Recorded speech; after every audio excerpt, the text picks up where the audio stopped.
ابراہ کعبہ سے اتنی نفرت کیوں کرتا تھا کہ 60,000 فورس لے کر کعبہ پر حملہ کر دیا؟ کیونکہ کعبہ پورے عرب کے لیے سب سے مقدس جگہ بن چکی تھی۔ پورے عرب سے لوگ مکہ عبادت کے لیے آتے تھے، جس سے چند لوگ بہت پیسے کما رہے تھے۔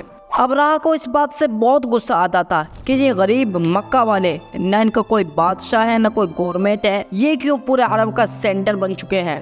تو اس نے حملے سے پہلے ہی اپنی ایمپائر یمن کے کیپٹل سنا میں بہت بڑا چرچ بنایا تاکہ لوگ کعبہ کو چھوڑ کر اس کے پاس آئے، لیکن یہ پروجیکٹ بری طرح فلوپ ہو گیا، جس کے بعد ابراہ کے پاس صرف ایک آپشن بچا کہ کسی طرح کعبہ کو گرایا جائے۔ ابراہ کسی بادشاہ کے گھر میں پیدا نہیں ہوا تھا، بلکہ یہ رومن ایمپائر کے ایک چھوٹے سے شہر کے ایک چھوٹے سے بزنس مین کا غلام تھا۔ دراصل مسئلہ یہ تھا کہ یمن اور حبشہ کی لڑائی کافی عرصے سے چل رہی تھی، بیکوز یمن میں سارے کے سارے جیوز یہودی اور حبشہ میں سارے کرسچن رہتے تھے۔ تو کیا ہونا تھا؟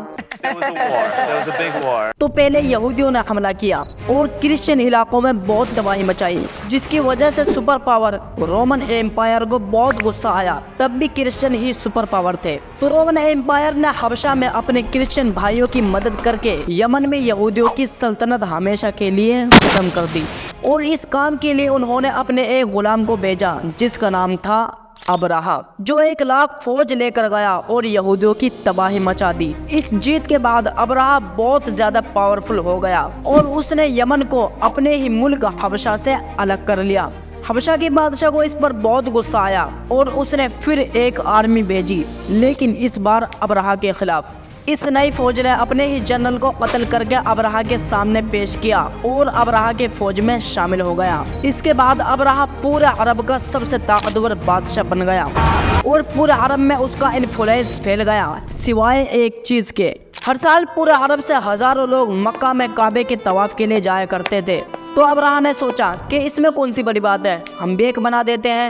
تو اس نے اپنے کیپٹل میں ایک عالیشان چرچ بنایا جس کو اس نے پوری دنیا کے ہیرے جواہرات سے بھر دیا۔ یہ بلڈنگ پورے عرب میں سب سے خوبصورت اور عالیشان بلڈنگ تھی۔ عربیوں نے اس سے پہلے ایسی کوئی چیز نہیں دیکھی تھی، لیکن کوئی بھی اس کی عبادت کے لیے نہیں آیا اور سب اسی پرانے کعبے کی طرف جاتے رہے۔ اتنا خرچہ اور اتنا سب کچھ کرنے کے بعد بھی جب ابراہ فیل ہوا تو اس کے پاس صرف ایک ہی آپشن بچا تھا، تو اس نے 60,000 لوگوں کی فوج جمع کی اور کعبہ پر حملہ کر دیا۔ ابھی تک جتنی سٹوریز ہم نے بتائی ہے وہ صرف اسلام میں ہی نہیں بلکہ ہسٹری میں بھی لکھی ہوئی ہے، جو کہ پرانے زمانے کی عربی انسکرپشن سے اٹھائی گئی ہے۔ ان سب میں ابراہ ایک بہت بڑا بادشاہ ضرور تھا، بٹ اس کے مکہ جانے کا کوئی بھی ذکر نہیں ہے۔ لیکن ریسنٹ فائنڈنگز میں کچھ ایسی یہودی انسکرپشن ملی ہے جس میں کلیئرلی لکھا ہوا ہے کہ ابراہ نے ایک جگہ پر حملہ کیا تھا جس میں اسے پوری طرح شکست ہوئی تھی۔ تو اب بڑے بڑے ہسٹورینز بھی اس کو مکہ پر اسی حملے کو قرار دے رہی ہے، جس میں ابراہ اپنے ساتھ کچھ ہاتھیوں کو بھی لے کر گیا۔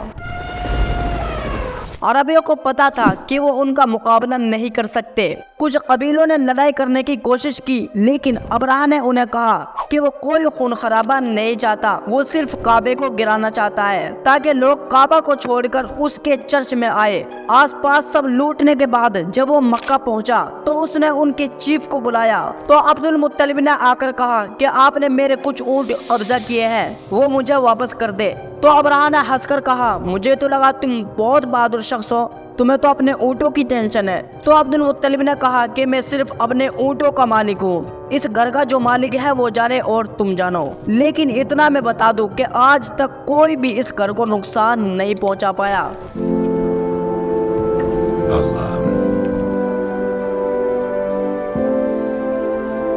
اگلے دن ابراہ نے اپنی فورس کو حملے کا حکم دیا، لیکن اس کا ہاتھی رک گیا اور بہت کوشش کے بعد وہ نہیں ہلا۔ اسی وقت آسمان سے کچھ پرندے آئے اور ہر ایک کے منہ میں ایک پتھر تھا۔